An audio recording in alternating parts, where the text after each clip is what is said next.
Ողջույն, Բուն TV-ի եթերում դիլեմա հաղորդաշարն է եւ ես Արեգ Քոչինյանն եմ։ Այսօր մենք խոսելու ենք սահմանազատման, սահմանագծման եւ ընդհանրապես հայ-ադրբեջանական սահմանի առաջացման պատմության դրա ներկայի վերաբերյալ։ Եվ իմ հյուրն է անվտանգային քաղաքականության հետազոտական կենտրոնի փորձագետ Սամվել Մելիքսեթյանը։ Բարև ձեզ, պարոն Մելիքսեթյան։ Շնորհակալություն հրավեր ընդունելու համար։ Սա մի թեմա է, որի շուրջ այսպես տարբեր փորձագետներ, տարբեր իրարամերժ կարծիքներ են շատ հաճախ հայտնում։ Մենք թվեր ենք լսում, որոնք որ մինիմալից ինչ որ մաքսիմալ այսպես անգամների տարբերություններ միմյանց հետ տալիս, անկլավների չափերի վերաբերյալ, սահմանի ձգվածության վերաբերյալ, այդ սահմանի հետևում արկա քարտեզների վերաբերյալ։ Ես այսօր կուզեմ մենք ձեզ հետ հատ առ հատ փորձենք այս բոլոր ուրեմն մեծությունների վերաբերյալ խոսել, չափել, դրանք փորձել բերել փաստահենության դաշտ եւ հասկանանք թե ինչի հետ գործ ունենք։ Եվ ամենաառաջին թեման, որը կուզեմ մենք քննարկենք, հայ-ադրբեջանական սահմանի ֆիզիկա աշխարհագրական բնութագրերն են։ Ինչ չափի մասին է խոսքը, ինչ ծավալի մասին է խոսքը եւ ոնց է այդ սահմանը առաջացել։ Սկսենք այդ հարցից։ Հայ-ադրբեջանական սահմանը իհարկե հստակ երկարությունը մենք մետրերով եւ կիլոմետրերով չենք կարող ասել, բայց այն տվյալները որ կան, դա 997-ից 1007 նույնիսկ մինչեւ 1050-ի 60-ի հասնող տվյալներ են հանդիպում, որոնք խոսում են, որ այնուամենայնիվ տարածաշրջանում դա ամենաերկար սահմանն է, բոլոր ոչ վերած ռուսական օրինակ սահմանը, որ 700 կիլոմետրից ավել է, չի հասնում հայ-ադրբեջանականին իր երկարությամբ,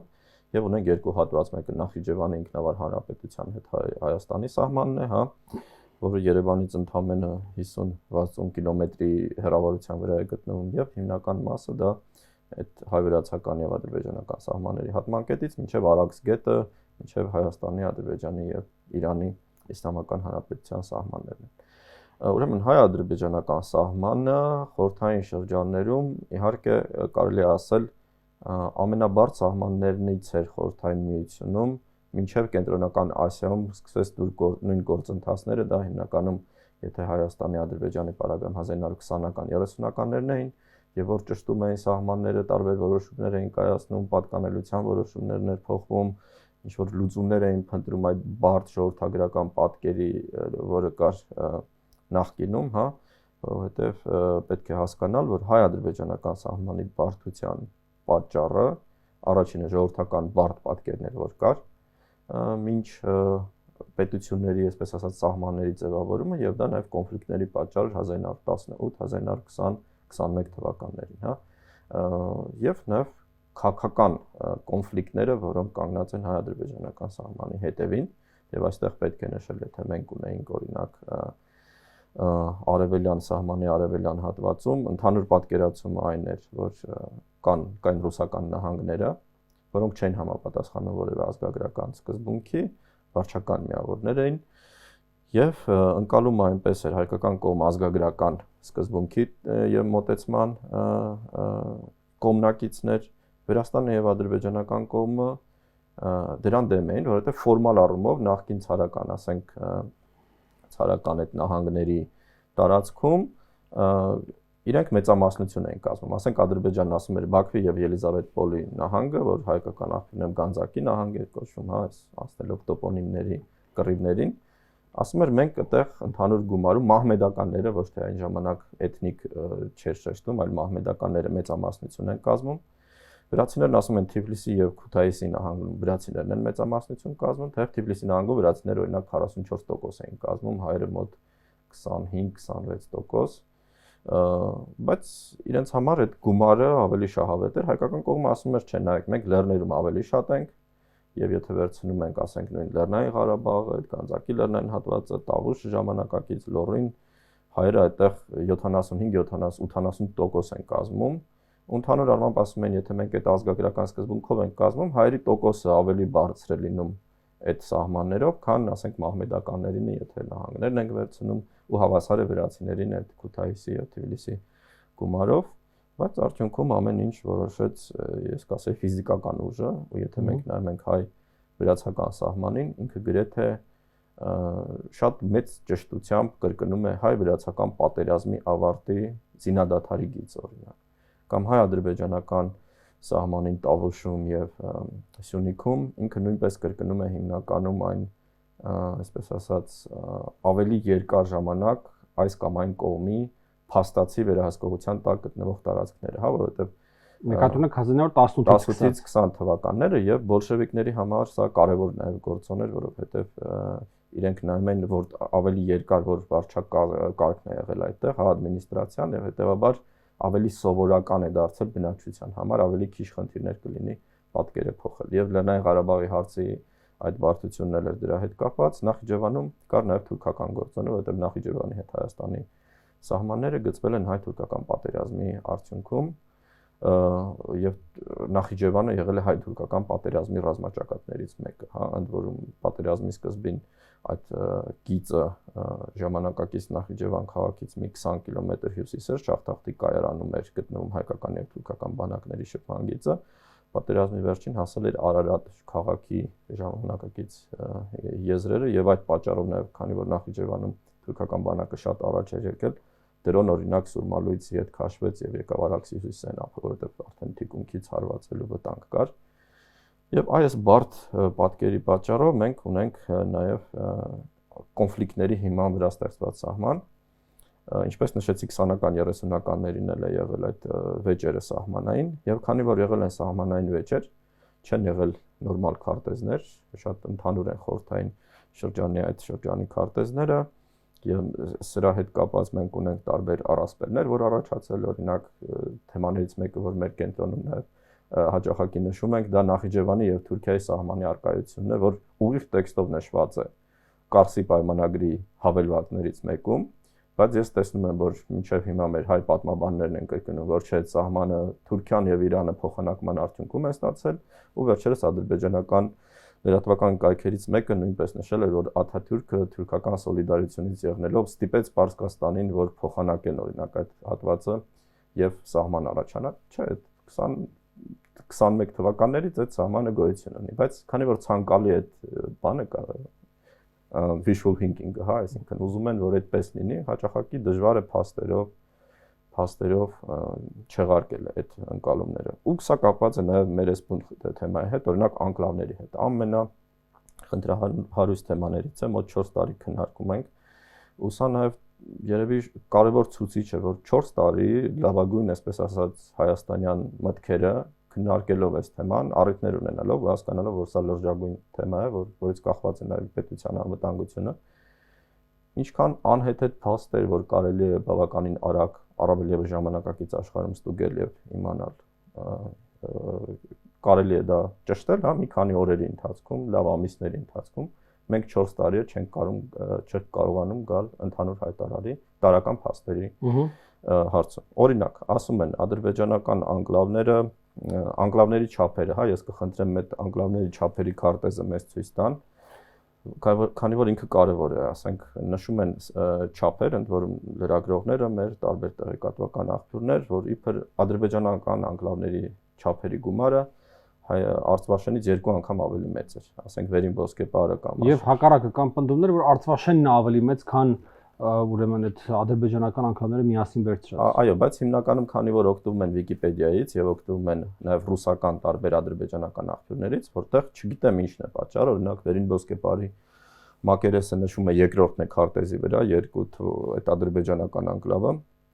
մոտ 37 քառակուսի կիլոմետր է, ընդ որում Արցվաշենի մակերեսն է 38 քառակուսի, մենք կարող ենք իրար կողքի տեսնել Արցվաշենը մեկն է,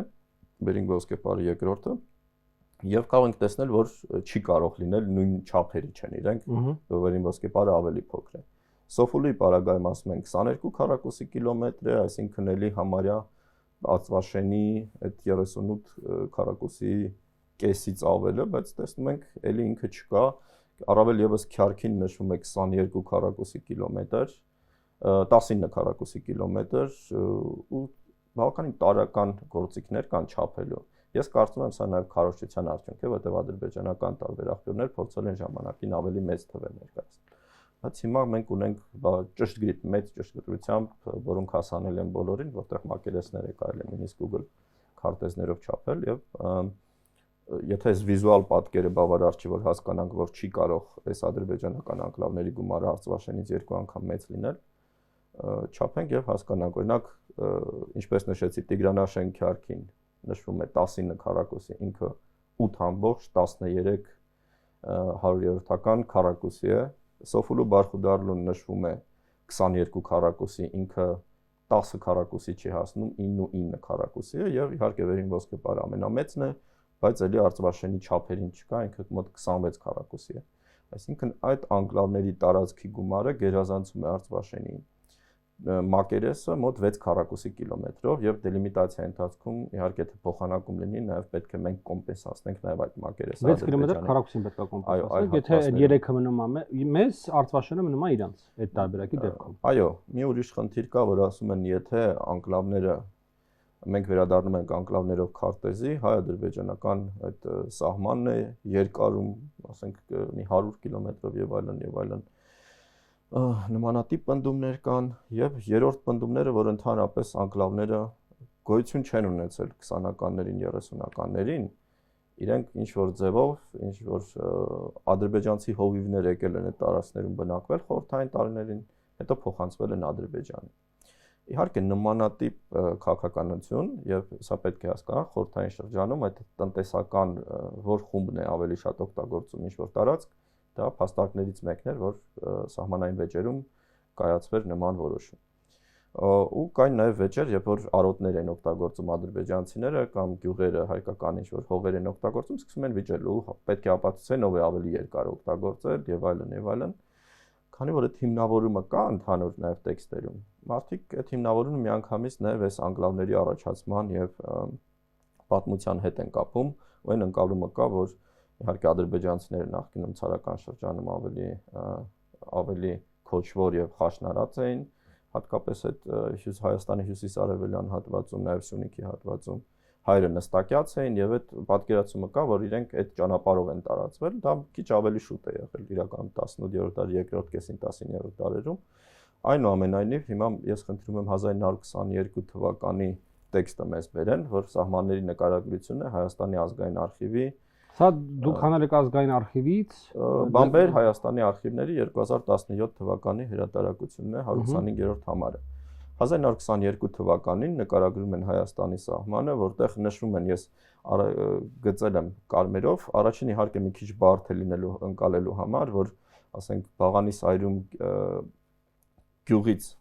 սահմանը թեքվում է հարավ, հետո արևմուտք, Ասկիբարա գյուղի արևմուտքից ես կարծում եմ, որ սա վերին ոսկեպարն է, որովհետև դրանից հետո սահմանը անցնում է հայկական ոսկեպարից հյուսիս,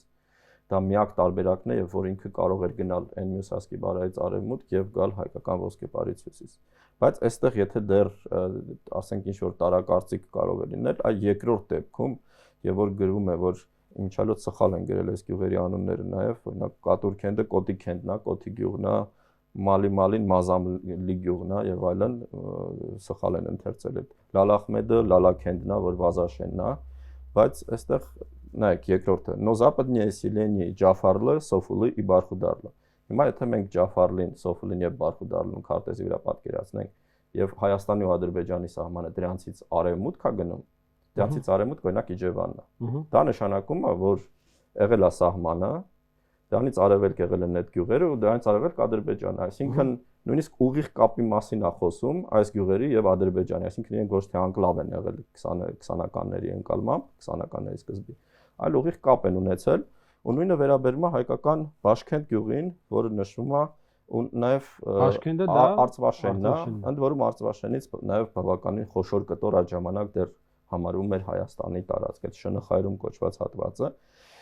Ես նաև կխնդրեմ 1926 թվականի մեր այս տեքստը բերեն Քյարքի գյուղի մասին։ Սա Զավեն Կորկոթյանի այդ հայտնի գրքից է, որ հաճախակի օգտագործվում է Հայաստանի բնակչությունը վերջին 100 տարվա ընթացքում 1831-ից 1931 թվականները, 1932 թվականի գիրքը Զավեն Կորկոթյանը երկար ժամանակ եղել է Հայաստանի եւ առաջին հանրապետության աշխատող վիճակագրական կոմիտե եւ խորհրդային շրջանում արդեն նաեւ իմ հիշով ղեկավարել է նույնիսկ այդ վարչությունը ու այդ աշխատությունը ինքը կոթողային է համարում, շատ մանրամասն է։ Ինքը ինչ է նշում։ Ինքը նշում է, որ որոշ գյուղեր 1914 թվականին նշված ինքը չի բերել Հայաստանի տարածքում ու դրանց մեջ նշում է նաև Քյարքին, քանի որ դրանք վերաբերվում են ավելորդ չի հիշատակել, որ Նախիջևանի ՍԽՀ-ի թողնված են նույնպես այս գյուղերը ու դրանց ցուցակում նշում է Քյարքին։ Սա վերաբերում է 1926 թվականի մարտահամարին ու գիրքը գրվել է 1932 թվականին։ Հստակ երևում է, որ 20-ականներին Քյարքի գյուղը եղել է Ադրբեջանի Նախիջևանի մաս։ Այստեղ հիմնական խնդիրը եղել է նրանում, իսկ ոնց տարանջատել այդ գյուղը, որ հստակ պատկանում է այս հանրապետությանը։ Ու հարևան հայկական տարածքի սահմաններ, այ հիմնական վեճերը դրա հետ են եղել, այս թեմայի հետ են կապված եղել։ Եվ իհարկե սա է նաև պատճառը, որ մենք ունենք քարտեզներ, օրինակ 1932 թվականի շատ մանրամասն Հայաստանի քարտեզը, որտեղ Արցվաշենը նշված չի որպես Հայաստանի տարածք, բայց այնտեղ կան ու այս գյուղերն էլ նշված են անկլավները չկան Հայաստանի ներսում, բայց որ նայում ես այնտեղ կա արդեն բաների մեջ, այդ նշանների պայմանական մեջ հարևան պետությունների բնակավայրեր։ Վերին Ոսկեպարը, Սոփուլին, Գորգոդարլոն, այդ քարտեզը շատ մեծ է, ցավոք սրտի, այստեղ չի տեղավորվել, բայց ես խաղումը կարող ենք տեղադրել նաև, որ բոլորը տեսնեն։ Ինքը այդտեղ երևում է, որ նայեք, Արցվաշենն էլ Ադրբեջանի սահմաններով նշվելով, այնուամենայնիվ կոնտուրով տարանջատված է եւ երևում է, որ սրանք վիճելի այդ, քանի որ դեռ պարզ չի այդ որն է հստակ սահմանները, բնակավայրերը նշվել են որպես այս կամ այն հանրապետության, բայց բնակավայրական քարտեզի վրա նշված չէ, սահմանները չկան։ Հիմա սա ինչու են ինձ համար այս կարևոր այս փաստերը, որովհետև ցավոք սրտի մենք այս ցանկալի մոտեցումներով իմ կարծիքով ընդհանրապես խափում ենք մեր հասարակությունը։ Մենք ընդհանրապես փախչում ենք իրականության այն պատկերից, որը եղել է, եւ դա միանշանակ մեզ տանում է ոչ արդյունավետ լուծումներ, որովհետև հակառակ կողմը նույն այս փաստերն ունի, հակառակ կողմը կոպիտ ասած նույն տարբեր նաև այլ լծակներ ունի իր տեսակետը տարածելու, ճնշելու, նույնիսկ տարական պատմական փաստերում ինքը իրեն պահում է ոչ այդքան արդար, հա, բայց մեզ պետք է հարցը լուծել, ոչ թե մտնել տեղեկատվական ինֆորմացիոն պատերազմի մեջ եւ այլն եւ այլն։ Ու նաև անցնենք այս գյուղերի առաջացմանը, էլի կարևոր է, որովհետև այս թեզն էլ է կրկնվում, ու ինչու է սա կարևոր, որովհետև մենք մտնելով պատմական բանավեճերի դաշտ, չեղարկում ենք շատ կարևոր փաստ։ Մենք հիմա խոսում ենք ոչ թե պատմական արդարության վերականգնման, ոչ թե մեր պատմական հողերի, հուշարձանների եւ այլն հիմքերով ինչ որ սահմանների գծման, մենք խոսում ենք խորհրդային Հայաստանի, խորհրդային Ադրբեջանի սահմանների վերադարձման։ Եվ եթե մենք ասում ենք մեր հանրային դաշտում, նայեք հաջողակ ես բառը կա, Ադրբեջանը 2021-22 թվականներին օկուպացրել է Հայաստանի սուվերեն տարածքից այսքան քառակուսի կիլոմետր։ Լավ, իսկ դուք ո՞նց եք իմացել, որ դա Հայաստանի սուվերեն տարածքն է։ Իսկ կարող է ջերմուկի դիրքերը Ադրբեջանի տարածքն են։ Ո՞նց եք դու դա իմացել։ Որտեվ դուք ունեք քարտեզները, նույն գենշտաբի քարտեզները, խորհրդային շրջանի քարտեզ, որտեղ հստակ երևում է, որ սահմանը սա է, եւ Ադրբեջանի դիրքերը սահմանի մեր ներսում են 1, 2, 3, 4 կիլոմետր խորությամբ։ Բայց այդ նույն քարտեզներին, երբ դուք նայում եք, այնտեղ կան նաեւ անկլավները, նաեւ կա Պարաբաքար գյուղի, ասենք, օկուպացրած տարածքը, Վազաշեն գյուղի տարածքը, որ դեռ 90-ականներին է նաեւ այս Վարդենիսի եւ այլն։ Այսինքն դու չեք կարող ընտրել մի հատված, որը դուր է գալիս եւ Հայաստանի սուվերեն տարածք է, որտեղ նույն սկզբունքով անկլավները Ադրբեջանի սուվերեն տարածք են։ Այսինքն կողմերը հաճախ ինչ են անում, էլի, ընտրում են տարբեր քարտեզներից տարբեր կտորներ, որոնք իրանց ձեռ են տալիս, բայց այդ նույն քարտեզի մեկ այլ կտոր, որը իրանց ձեռ չի տալիս, նախ բան են անում։ Գերադասում են չնկատել այդ կտորը նայել ուրիշ քարտեզում։ Եվ այսպես երկու կողմերը անընդհատ այս պայքարի մեջ են գտնվում, տարբեր քարտեզների, տարբեր հատվածներ իրենց բանով, այսպես ճաշակով վերցանելով։ Այո, դա ընտրողական ինչ-որ sense մոտեցումը եւ մինչդեռ adekvat նորմալ ճանապարհը քարտեզ ընտրելն է եւ այդ քարտեզով առաջնորդվելն է։ Այո, որովհետեւ քարտեզ ունիվերսալ սկզբունք է, եթե ջերմուկում մենք գիտենք սահմանը որտեղ է, մենք գիտենք անկլավների հատվածում որտեղ է, ասենք նոյեմբերյանի հատվածում, մեղրի հատվածում, ցանկացած այլ հատվածում, այսինքն ինքը այդ գիծը նույնն է եւ սա շատ կարևոր է, որովհետեւ մենք այս խնդիրը նայեք ունենք հիմա, ասում ենք իրավական հիմքեր անկլավները չունեն։ Իհարկե մի քիչ նաեւ սա ինչի նկատի ունեն, ինձ համար հստակ է, որ խորհրդային ուժ շրջանների կիրառելի քարտեզների վրա հստակ իրենք կան եւ հիմքը դա է լինելու, բայց այնուամենայնիվ ես կարծում եմ, որ սա նույնպես կարևոր է, որ նաեւ ներկայացվեն այդ հիմքերը, ինչպես է այս գործընթացը եղել եւ այլն եւ այլն, բայց համարում եմ ընդհանրապես ժամանակի հարց, հա։ Պարոն Մելիքսյան, այս պատմական ակնարկը շատ կարևոր է, բայց սրան զուգահեռ կա նաեւ հետեւյալը, այդ անկլավների ռազմավարական նշանակությունը։ Այօրինակ շատ հաճախ ես լսում եմ Հայաստանում արգումենտներ, որ մեր բոլոր ենթակառուցվածքները անցնում են այդ անկլավներով։ Այո, իհարկե այդպես չի։ Դե սկսենք դա ցուցադրել, որ այդպես չի։ Եկեք գնանք այն Տիգրանաշեն այլընտրանքային ճանապարհներ քարտեզին։ Համեցեք։ Իհարկե, այստեղ նայեք, մենք ունենք հիմա Վայոց ձոր Սյունիք Իրան գնալու մի քանի տարբերակներ։ Հիմնական տարբերակը, որ անցնում է Տիգրանաշենով, Գազարագույն գյուղով է նշված, գալիս է այո, Երասխե հասնում եւ բարձրանում Տիգրանաշենով հասնում Զովաշեն Վայոց ձոր։ Ինքը հիմա հիմնական մեր կիրառվող ճանապարհն է։ Ինքը անցնում է այս անկլավով։ Այո, անցնում է այդ անկլավով եւ հաճախակի մենք լսում ենք, որ եթե հանձնում ենք Տիգրանաշենը, մենք կտրում ենք մեր կապը Իրանի հետ։ Մի այլ ճանապարհը, որ ավելի հին է եւ օրինակ այս Տիգրանաշենով անցնող ճանապարհը 1950-ական 60-ականներին է կառուցվել, այն կարմիրով նշած Վեդի Շաղաբ Լանջար ճանապարհն է, մի քիչ ավելի երկար է, ունի դժվար հատվածներ նաեւ, բայց Տիգրանաշենի հատվածն էլ, եթե դուք անցել եք, գիտեք, որ այնտեղ նույնպես ոլորաններ են եւ ինքը հեշտ հատված չէ։ Եվ արդեն իսկ աշխատանքներ են գնում եւ բարելավումից հետո ինքը նույնպես պիտանի է եւ ես կասեի էական տարբերություն իրականում որակներով չկան։ Երկուսն էլ վատն են իրականում, ու այսքան տարի ամոթ է, որ մենք Իրանի հետ ու էլի մի թեմայից մի թեմա եմ անցնում։ Մենք այսքան տարի փաստորեն սկսել ենք այս թեման շահարկել Տիգրանաշենի հետ կապված ճանապարհ Իրանի հետ, բայց ինչ որակի է այն ճանապարհը, որ գնում է դեպի Իրան, հա, շատ վատ որակի է։ Ու խնդիրն անում է, որ մենք սկսում ենք կարևորել այս թեմաները միայն կոնֆլիկտային իրավիճակներում եւ այսպես ասած Հայաստանի վերջին բաստիոնը պաշտպանելու, որը Տիգրանաշենն է դառնում այդ պահին, դրանից առաջ մի ուրիշ վայր է եւ այլն։ Եվ կա կանաչը, Արաբի, այո, բանը, ծրագրով, նորմալ ճանապարհը, ուղիղ առանց ոլորանների, էստակադավոր ենթադրում եմ, հա, որը արդեն եւ շրջանցում է եւ Տիգրանաշենը եւ ավելի կարճ է եւ ավելի հարմար է լինելու եւ կարմիրից է կարճ եւ նարնջագույնից է կարճ այո եւ ընդհանրապես նորմալ որակի հա միջազգային միջպետական կապին համապատասխանող ճանապարհ է լինելու ու շատ կարեւոր է որ մենք ունենալու ենք այս այլընտրանքը ու սա նախատեսված է եղել ի սկզբանե որ հյուսիս-հարավը այս հատվածում պետք է անցնի այդպես այո սա երևի դեռ 2010 Այո եթե ժամանակին օրինակ հյուսիս-հարավը կառուցվեր ու 2019-ին ավարտվեր մենք այս ճանապարհը այսօր կունենայինք փաստացի Այո, ու սա ինչու է շատ կարևոր, որովհետև ընդհանրապես, եթե մեզ նաև փորձում են այս փաստարկները օգտագործել, նայեք ասում են, եթե Տիգրանաշենով անցնում է այս միջպետական ճանապարհը,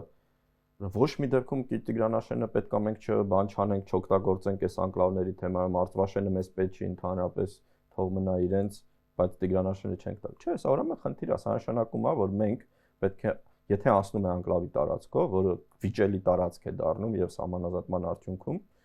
ու նորմալ սահմանազատման, եթե մենք Արծվաշենը ստանում ենք, Պարավաքարի Վազաշենի հողերը ստանում ենք, որն է ինչ փաստարկով մենք կարող ենք ասել, որ Տիգրանաշենը մենք չենք վերադարձնում ձեզ, հա, էլի վերադարձնել բառն եմ օգտագործում, շատերը սրանից օրինակ նույնպես խրտնում են։ Չենք կարող, որովհետեւ դա է սկզբունքը ու դա է սահմանն եղել, ինչպես նշեցի։ Ու եթե մենք ունենք, այո Մեկը այո, ամենակարևոր բառը դա սկզբունքի շուրջ պայմանավորվածությունն է, թե ինչ սկզբունքով ենք աշխատում, եւ եթե եւ որ պայթ է սկզբունքը որոշման կողմը պետք է այդ սկզբունքին մնան, այդ առաջինը, եւ երկրորդը, գիտեք, երբ որ այդ խոսակցությունը բացվում է, թե մեր ինչքան են դրանք մեզ համար կարևոր, մարդիկ մի քիչ ոնց որ չեն հասկանում, որ դա այդ խոսակցության մեջ մենք ոնց որ sense նախապես պարտված դիրքում ենք արդեն հանդես գալիս, որտեղ որ դու հակառակ կողմին ասում ես, որ դա քո համար ռազմավարական կարևորագույն նշանակություն ունեցող հատված է, հակառակ կողմը բնականաբար Էլ ավելի փորձելու է ճնշել եւ օգտագործել այդ խոսակցությունը բանակցությունների ժամանակ։ Եվ քո խնդիրը ոչ թե պետք է ընդգծել թե դա ինչքան կարևոր կետ է քո համար, այլ հակառակը քո կախվածությունները այդ կետից նվազագույնի հասցնելը, որպեսզի բանակցությունների ժամանակ առողջ խոսակցությունը տեղի ունենա, հակառակ կողմը չփորձի քեզ համար ամենակարևոր կետը քո դեմ օգտագործել։ Այո, ու սա sense հիմնարար սկզբունքներից է, որ մենք պետք է հասկանանք, ու եթե այդքան կարևոր ռազմավարական ինֆրաստրուկտուրան անցնում է այդ տարածքով ինքը պետք է չանցնի այդ տարածքը։ Այո, ինքը պետք է չանցնի։ Սկզբունքը դա է։ Ու հետեւաբար նաև խնդրում եմ ցույց տալ այն կարևոր փաստարկը, որ մենք մոռանում ենք այս մեր բաժերի Արծվաշենի բանը, քարտեզը, հարևան այդ շնխայրում կոչված հատվածի, դա Գետաբեկի շրջանի ադրբեջանական մասն է, որը մոտ 30 գյուղերի մասին է խոսքը գնում, հա, հիմնական համեցեք։ Այո, տեսնում ենք երկուսը դա Արծվաշենի տարածքն է եւ Այս տեղինով նշված է այդ ենթաշրջանը Գետաբեկից, Արծվաշենի ու Հայաստանի Հանրապետության միջև տարածքի միջև ու այնտեղ հիմնական ճանապարհը այդ 30 գյուղի անցնում է հենց Արծվաշենով, ընդ որում ուղիղ ճանապարհ է, սենց ուղիղ հատում է, գուցե նույնիսկ հենց այդ Արծվաշեն գրած հատվածում տեսնում եք սենց ուղիղ գիծ է բարձրանում, հենց այդ ճանապարհն է, որ իրենք օգտագործում են եւ որ իրենց համար ամենահարմար եւ միակ օգտագործվող ճանապարհն է դեպի Գետաբեկ շրջկենտրոն, ու ես սրա մասին նույնպես ասել եմ 1992 թվականի օգոստոսի 8-ին, երբ որ ադրբեջանական կողմը գրավեց Արծվաշենը, իրենք շատ մեծ ուժեր հավաքեցին եւ պատճառ այն էր, որ այդ գյուղերի բնակիչները մոբիլիզացվել էին, քանի որ կտրել էր իրենց կապը շրջկենտրոնի հետ, իրենք Արծվաշենը ընկալում են որպես այդ խոչընդոտ եւ իսկապես ակտիվ մասնակցություն ունեցան այդ մարտական գործերին եւ Արծվաշենը հայկական կողմը կորցրեց օգոստոսի 8-ին եւ իրենց համար սա իսկապես շատ կարեւոր է, որովհետեւ 30 գյուղ կա, մեզ հիմա ասում են, գիտեք, Ադրբեջանը մռավի տակով այդ 11 կիլոմետրանոց թունելը կառուցեց, ըստեղ էլ թունելներ կկառուցի, որ լեռներով գնա։ Ադրբեջանի ծախսերը, որ մենք նայում ենք, մռավի թունելը այն ժամանակ այն ենթադրությամբ էր, որ իրենք Քելբաջարի, Քարվաճարի հետ կապ չունեին։ Եվ 1993 թվականի պատճառը, որ մենք այդքան արագ գրավեցինք մոտ 3300 կիլոմետր քառակուսի, այսինքն այն ինչ իրենք գրավել են 44 օրվա ընթացքում, մենք գրավել ենք մի քանի օրվա ընթացքում։ Նույնիսկ ավելի մեծ տարածք, որովհետեւ ըստերություն իրենք 44 ընթացքում չեր էլ մտել Քարվաճար։ Չէ, մենք իրենք ամբողջ ընթացքում գրավել են մոտ 3500 քառակուսի կիլոմետր, մենք գրավել ենք Լաչինի ամբողջ հյուսիսը, Քերբաջարը ու Մարտակերտի արևմտյան հատվածը մի քանի օրվա ընթացքում։ Պատճառն էր, որ մեկուսացած էր այդ տարածքը։ Մռավի լեռներով։ Այո, մռավի լեռներով, ու հենց դա է պատճառը, որ իրենք ակտիվ սկսեցին այդ ճանապարհը կառուցել եւ որ Լեռնային Ղարաբաղը դեռ իրենց վերահսկողությունից դուրս էր եւ այդ ծախսերն անելով իրենց նպատակը նաեւ Իրանի սահման դուրս գալն է, հա, ու արդեն մենք գիտենք Ադրբեջանը այնտեղ օդանավակայաններ է կառուցում, շատ մեծ ինֆրաստրուկտուրային ծրագրեր ու դրանց ֆինանսական, այսպես ասած, արդարվածությունը հարցական է, մեծ հարցական է, որովհետեւ հիմա եթե իրենք Մարտակերտով ճանապարհ ունեն Քարվաճար, այդ թունելը անիմաստ է դառնում, որովհետեւ ավելի հարմար է հենց Մարտակերտով գնալը եւ ես վստահ եմ, որ այս գյուղերի համար ոչ մեկը նմանատիպ ենթակառուցվածքներ չի կառուցելու, խոսքը հարյուրավոր միլիոնների դոլարի մասին է եւ հետեւաբար իհարկե մենք պետք է այս փաստարկը օգտագործենք։ Մենք տեսնում ենք այնտեղ ջրամբար են կառուցել նաեւ Արծվաշենի տարածքում են հարավ-արևելյան հատվածում, որը օգտագործում են ներքի գյուղերի հետ ոռոգման, այդ Արծվաշենի տարածքի արոտներից օգտվում են այդ հարևան գյուղերի ադրբեջանցիները։ Արծվաշենը հիմնականում այդ բարձր դիրքեր են, որոնք շրջապատում են նաև այդ շրջակա ադրբեջանական գյուղերը եւ իրենց համար էլ է սա խնդրահարույց, ինչպես նաև այս հաղորդման շրջանակներում նշել եմ, ադրբեջաներեն երբ որ տարբեր հոդվածներ են կարդում այդ գյուղերից, նաև մարդիկ չեն ուզում որ դա լինի, որովհետեւ իրենց համար լրջագույն խնդիր է ստացել։ Հետևաբար մենք մոռանում ենք նաև սրա մասին։ Եվ համարում ենք, որ Իրանի հետ մենք ինչ որ մեր սահմանն է կապն է կտրվել։ Պարոն Ալեքսիսյան, նաև հաճախ ասում են, թե հյուսիսով անկլավներով ճանապարհն անցնում, գազամուղն անցնում եւ այլն։ Այո, խնդրում եմ մեզ նաև այդ Տավուշի ֆիզիկական քարտեզը բացվի։ Գազամուղը չի անցնում Վերին ոսկե պարի տարածքով, ինքը անցնում է շատ քիչ սահմանին, բայց ինքը նաև գրեթե կպած անցնում է Ադրբեջանի սահմանին ավելի հյուսիս։ Սա փաստացի, այսպես ասած, պատկերն է Տավուշում, որովհետև 90-ականներին նայեք, դեղինները դա անկլավներն են եւ մի փոքր այլ տարածքներ, որ հայկական կողմի վերահսկողության տակ անցան, հիմնականում կոմունիկացիաների պատճառով։ Կարմիրը դա Հայաստանի Հանրապետության այն տարածքն են, որը ուղիղ վերահսկողության տակ է Ադրբեջանի եւ վարդագույնը չեզոք գոտին է, որ ոչ հայկական վերահսկողության տակ է, ոչ ադրբեջանական։ Եվ մենք տեսնում ենք, որ Տավուշի գրեթե ամբողջ երկայնքով մենք ունենք այդ շերտը, որ հայկական վերահսկողությունից դուրս է ու որոշ հատվածներում բավականին մեծ խոշոր կտորների, հողակտորների մասին, օրինակ նայեք այդ գրեթե այդ Պարավաքար գյուղի այդ դուրս եկած այդ քիթը որ կա, հա, կարմիրով նշած չեզոք գոտու հետ հարևան, ինքը նույն տարածքն ունի ոնց որ Սոֆուլու Բարխուդարլու անկլավը, հա, այսինքն նույնը Վազաշենի հատվածը,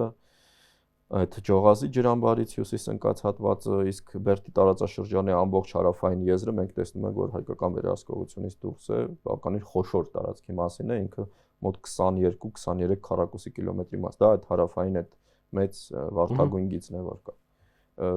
Դա Արծվաշենի գրեթե կեսն է, բոլոր անկլավներից բացի Վերեմուորսկի պարից մեծ է եւ այլն եւ այլն։ Այսինքն մենք կորուստներ ենք ունեցել դեռ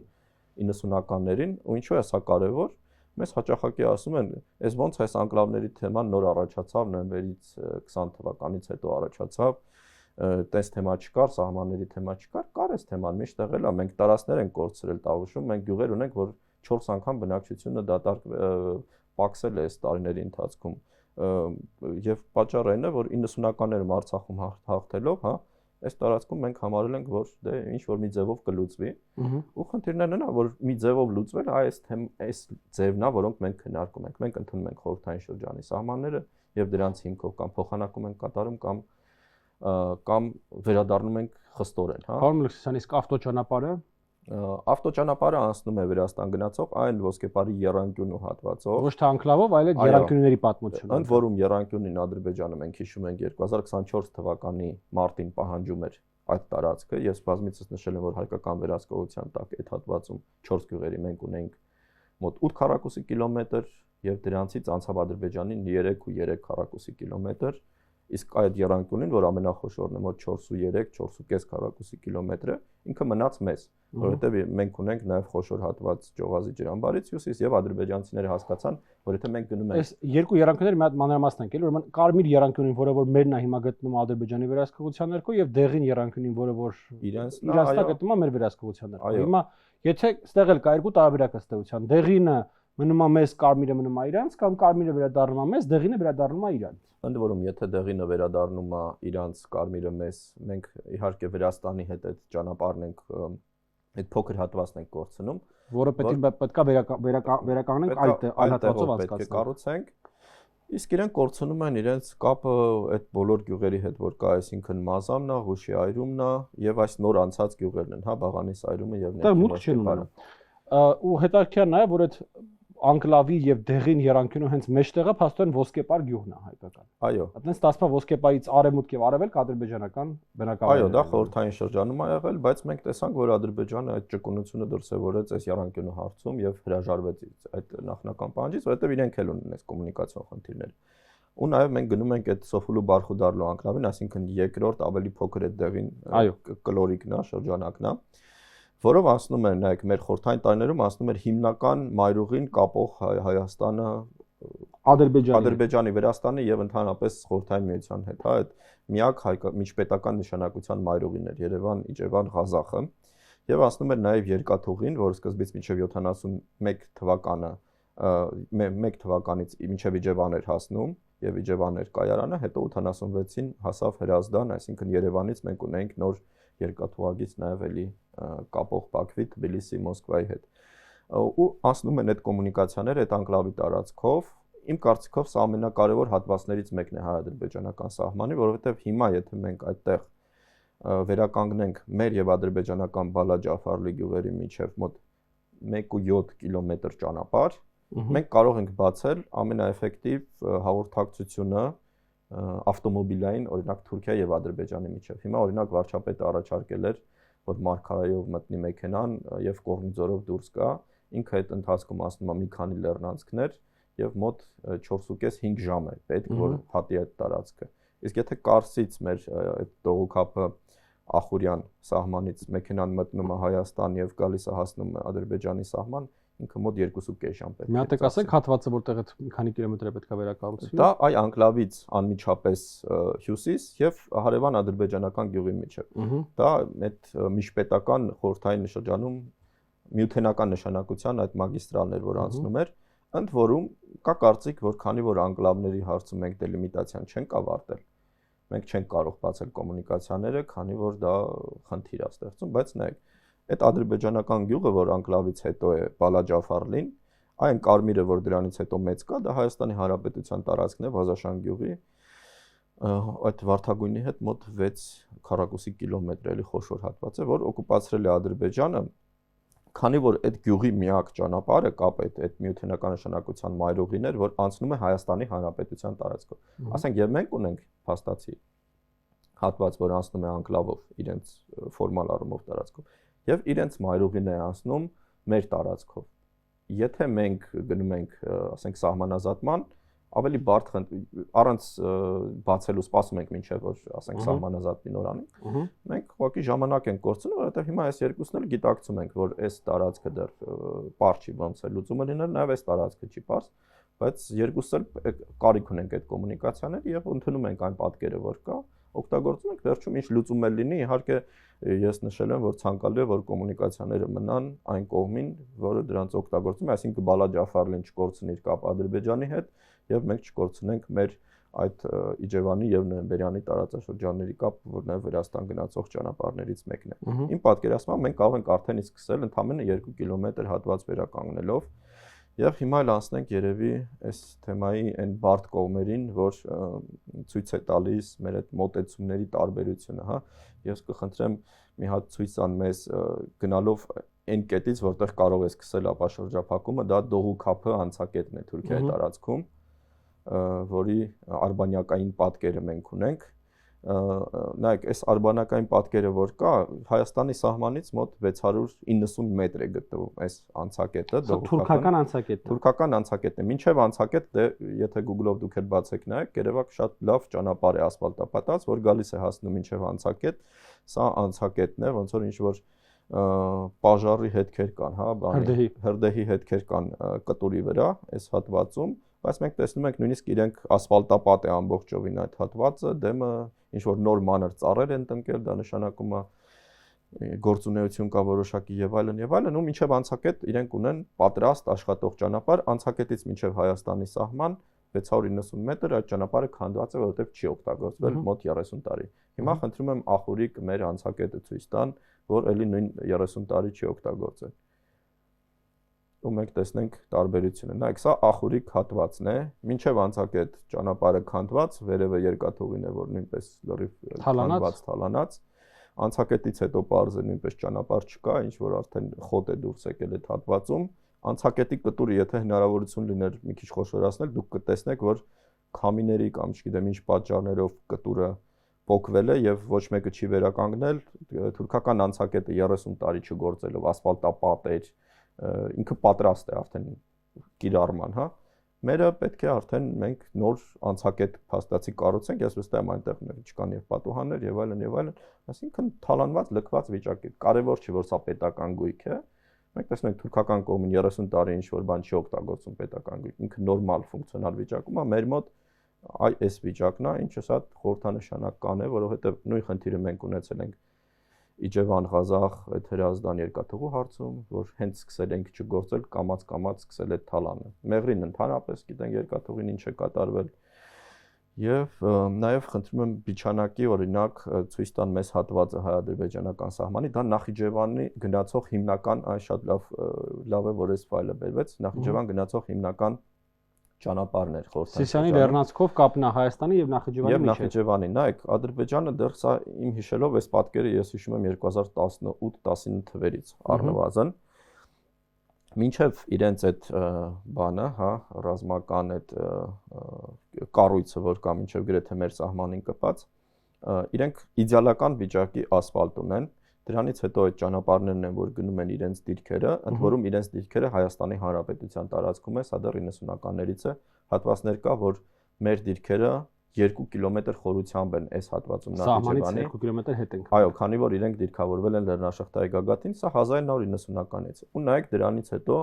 ճանապարհի վիճակը Հայաստանի տարածքով, այն որ գրված է Բիչենեգսկի Պերևալ եւ Սիսիանի Լեռնանցք, այս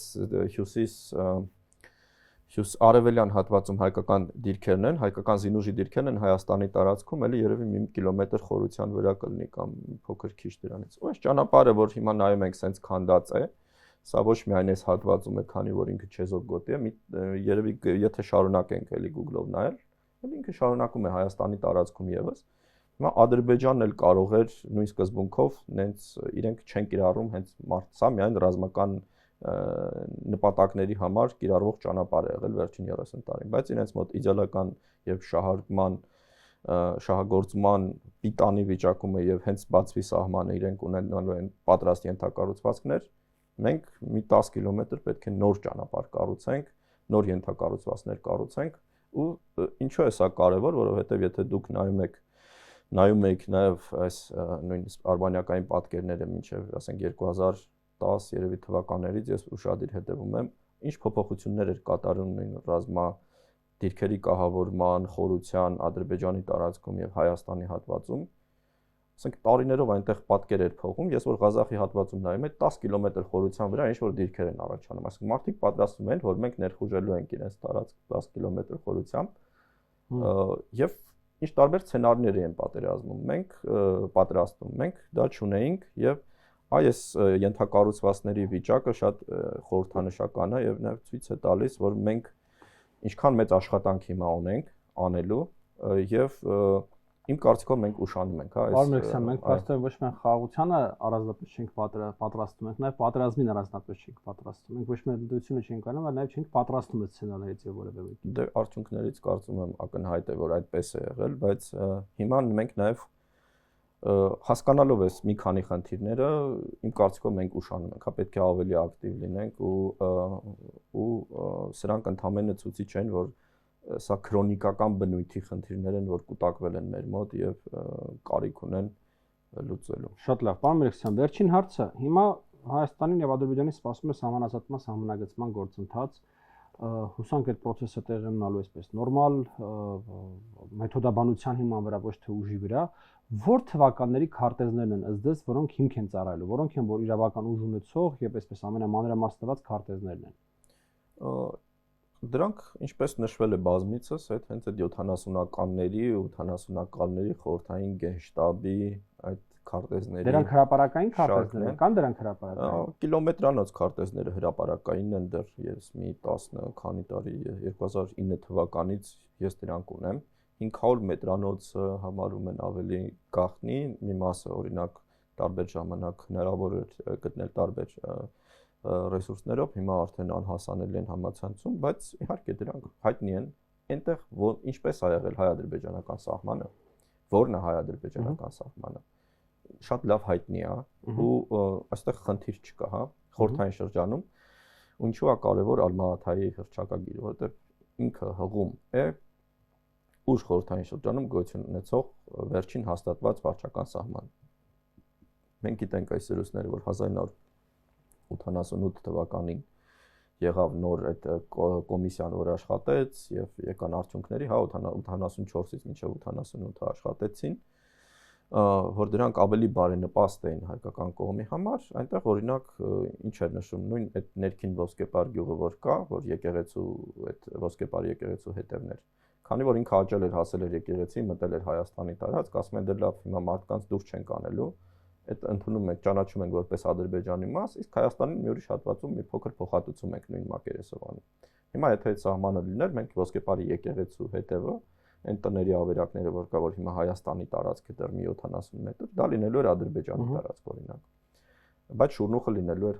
Հայաստանի ամբողջությամբ այդ 13 տունը, այսինքն իրենք այդ մանր դետալներում նոր լուծումներ են տալի, բայց ընդհանուր պատկերը որն է հայ-ադրբեջանական սահմանը, ինքը այդ ֆունդամենտալ ձևով ինքը չի փոխվել, անկլավները մնացել են, սահմանի ընդհանուր կոնտուրը լրիվ հասկանալի է այդ 70-ականների եւ 80-ականների միջև տարբերությունը աննշան է եւ այստեղ շատ կարեւոր է, քանի որ մենք խոսում ենք կոնֆլիկտային իրավիճակների մասին, նայեք մենք 90-ականներից այդ պատկերը շատ ավելի մեծ ծավալներով է, այսինքն կա հատվածներ, որտեղ 4-5-6 կիլոմետր այն կողմ են դիրքերը սահմանից, իսկ այդ 80-ականների կորեկցիան մի քանի 100 մետրերի մասին էր լավագույն դեպքում, ու մենք հիմա կարիք ունենք վերականգնելու շատ ավելի մեծ խախտումներ եւ պատկեր ու 70-ականների քարտեզները ես կասեի իդեալական հիմք են այդ առումով, որովհետեւ մենք շատ ավելի մեծ շեղումներ ենք թույլ տվել եւ ցավոք սրտի եւ տավուշում են մեր կորուստները դեռ 90-ականների շատ մեծ եղել։ Ու սա նույնպես ցույց է տալի մեր վերաբերմունքը փնթի, օրինակ 90-ականներին եթե մենք հաղթել ենք պատերազմում, ինչու տավուշում թույլ տվեցին, որ այդպես իրավիճակ լինի, որ հայկական գյուղերը ուղղակի բազմաթիվ գյուղեր ռազմագծից համ տարածքներ կորցրեցին շատ խոշոր անկլավների հետ համեմատելի տարածքներ, հա, իրենց մակերեսով գյուղատնտեսական նշանակությամբ եւ ես ինչպես նշեցի մենք գյուղեր ունենք բնակչությունը 4 անգամ 5 անգամ կրճատվել էր եւ տարիներ կար դեպրոցականներ չունեն, հա,